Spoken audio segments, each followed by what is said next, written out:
So, how do you checkmate the opponent's king with 2 bishops? Follow these simple rules to find out. Rule number 1, keep your bishops next to each other. Rule number 2, trap your opponent's king with your 2 bishops. Rule number 3, force the opponent's king into the corner that is the closest to your king. Rule number 4, block the king from escaping your trap. Now let's see these ideas come into play.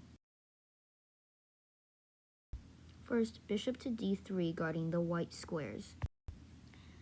Now the black king will move closer to the center to delay the inevitable checkmate, while the white player will move his bishop to e3 to trap the king so the king cannot escape. Now, the white king should move up and try and block the black king from moving to e5 so that the black king will be forced to move further down the rank.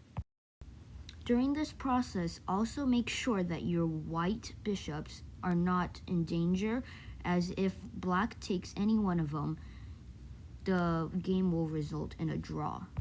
So now that the black king has been forced from the 5th rank, we move our white bishop to e4 to prevent the black king from moving back to d5.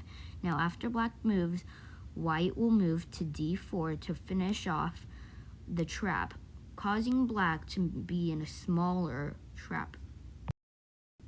We'll now move our white king further up to g5 to, in the future, prevent black from moving to e6. Now moving to f5, the black king cannot move back to e6, so he will be forced back to the 7th rank. And following the same pattern, we will move our bishops forward, closing in on the trap. I apologize here as I moved the black king twice, but we would still be pushing it further back, just following the pattern. And once again, following the pattern, we know it will work. We move our bishops further back down the rank. Now, the h8 corner is closer for our white king, so we will guide the black king towards that corner. So now, rules 3 and 4 will come into play, as we will move our black scored bishop to c7 to stop the king from moving to d8, and eventually move our white squared bishop to d7 to stop it from moving back. And now let's see this in action. The black king is now forced to move to f8, which now allows our white squared bishop to move to d7, blocking off the escape from e8. Now black will have no choice but to move to g8, and is now threatening to move to h7 to escape our trap. And since we cannot allow that, we must move our king over to g6 to prevent the escape on h7. The black king now has a choice of f8 or h8, and in this example we will choose f8.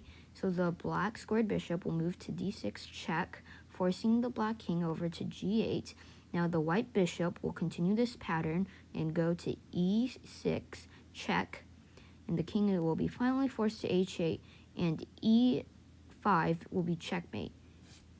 If you enjoyed the video, please like and subscribe. I have many more videos on the way. And comment any suggestions you have. See you next time.